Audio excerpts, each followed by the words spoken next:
Thomas, a poem by Pat Baker. It was late that Sunday evening when I returned to my siblings, thinking to find them still grieving as I was. They greeted me in excitement and great joy. "We have seen the Lord," they said. Had grief brought them to this, that they could not accept that he was gone from us forever? Again and again they insisted, "We have seen the Lord, he was here among us." "I don't believe it," I said. "Unless I see the scars of the nails in his hands and put my finger on those scars and my hand in his side, I will not believe." The days passed. We were together behind locked doors. When he came again, there could be no doubt. Jesus stood among us saying, "Peace be with you." Then he looked at me a little sadly.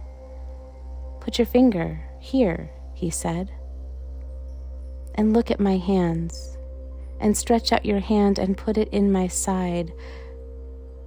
Stop your doubting and believe." I stared transfixed, unable to move or speak. At last, I found my voice and whispered, "My Lord, my God."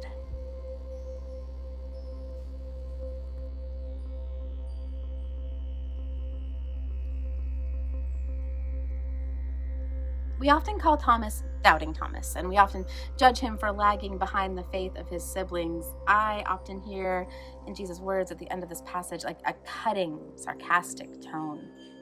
"Have you believed because you have seen me? Blessed are those who have not seen and yet have come to believe."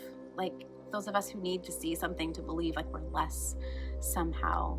But in truth, like the men who said the women's accounts of the resurrection sounded like nonsense, Thomas is more honest than faithless.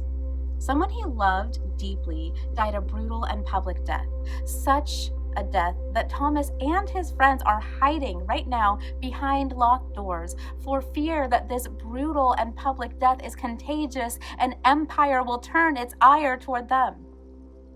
Thomas is overwhelmed by grief and by disbelief in the face of so much pain and loss. Can we blame his disbelief in a hope uncontained by the grave?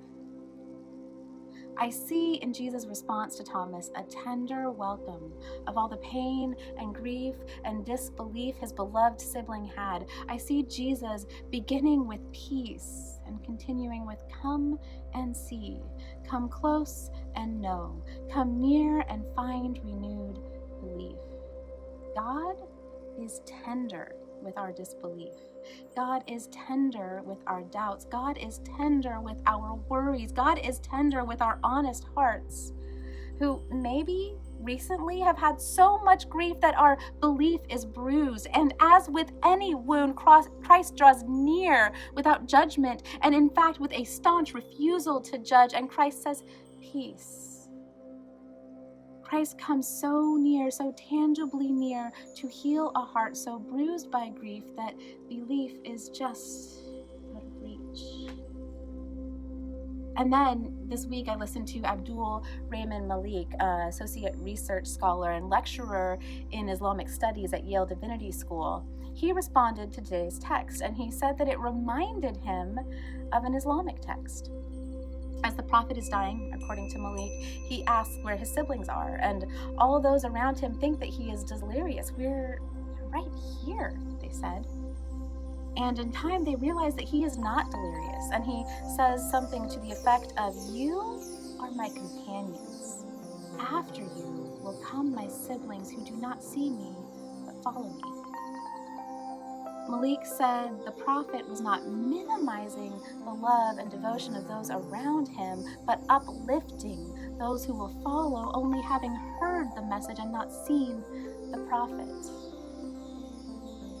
Jesus says, "You have seen, and so you believe. Blessed are those who have not seen and yet come to believe."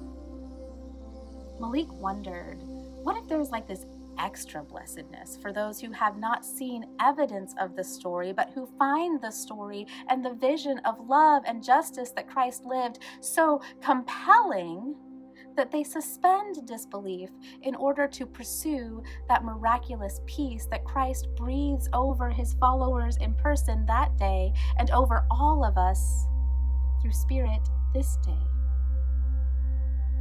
As we sit with this passage and with last week's passage, we see people who have natural disbelief heightened by grief. And both Peter and Thomas run toward their doubts to find a sign of resurrection. So as we sit with this passage and with last week's, I wonder where you experience disbelief. I wonder where your disbelief is heightened by grief. And I wonder where you can run to find the signs of resurrection.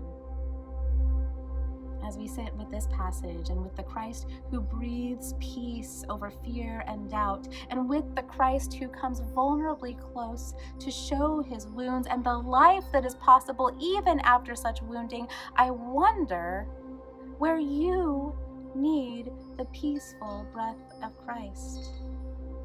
I wonder where you need the Spirit of Christ to come vulnerably close to you. I wonder what wounds you live with that seem to be life-limiting. And I wonder what it would look like to discover life in the wake of those wounds, to discover resurrection. And I wonder, because you are such a wise and faith-filled community, where have you already experienced resurrection after wounding, belief after grief, peace after that kind of fear that causes us to lock ourselves up in a room and hope only to be left alone? Where do you doubt? And where do you find signs of resurrection? Next week, we're going to start something we're calling Potluck Church. We'll invite a few folks to share briefly on a theme, and then we'll open it up for anyone to share on that theme as well. So I invite you to let these questions marinate and bring your thoughts and your story for a soulful potluck next week. Where do you doubt? And where do you find signs of resurrection? And for those of us who sometimes struggle to see the signs of resurrection, but who still pursue that peace of Christ, well, Christ says to you and to us that you are blessed.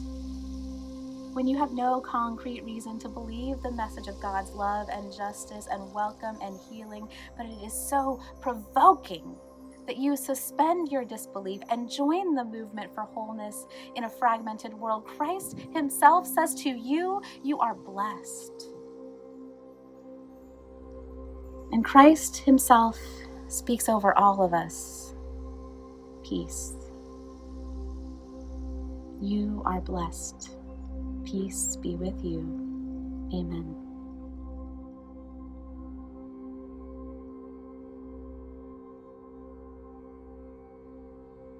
We heard a lot of wondering, a lot of questions today.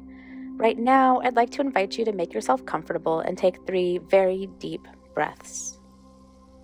Then, we'll continue taking those 3 deep breaths as we let these questions marinate in our souls.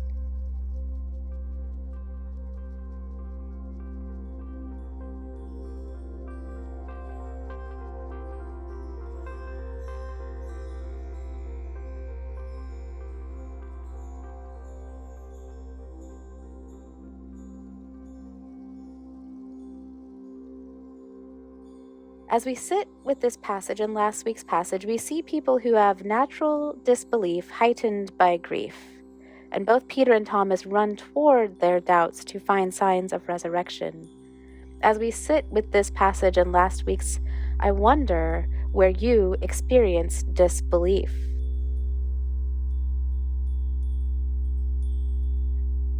I wonder where your disbelief is heightened by grief.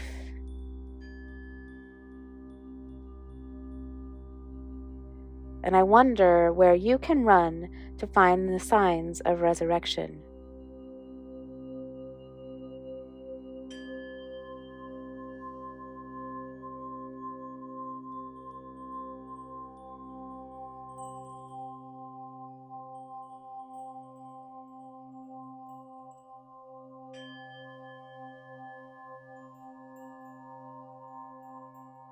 As we sit with this passage, and with the Christ who breathes peace over fear and doubt, and with the Christ who comes vulnerably close to show his wounds and let the life that is possible even after such wounding create peace, I wonder where you need the peaceful breath of Christ.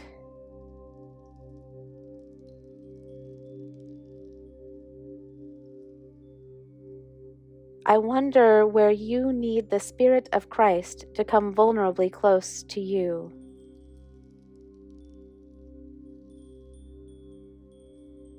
I wonder what wounds you live with that seem to be life-limiting.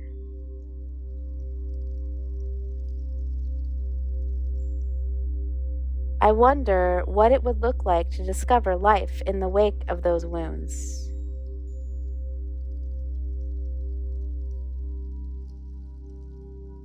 I wonder what it would look like to discover resurrection.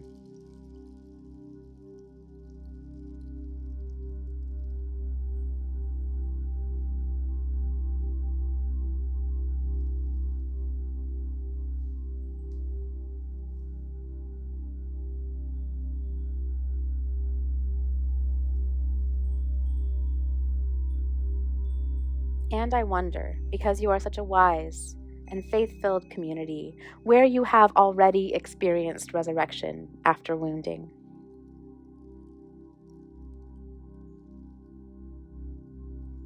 Where have you already experienced belief after grief?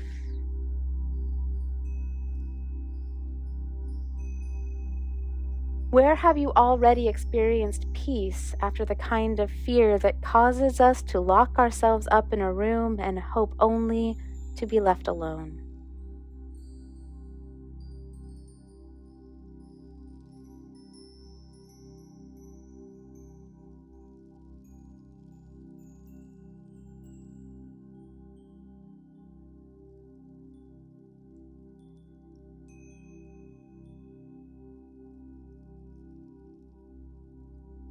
I wonder where you suspend disbelief to follow the message of Christ.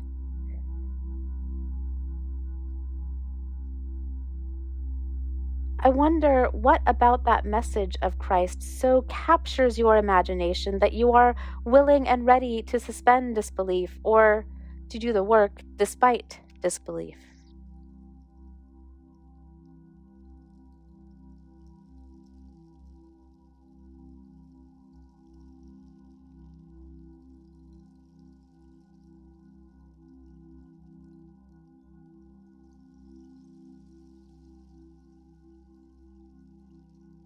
And I wonder, oh, I wonder, where do you find signs of resurrection?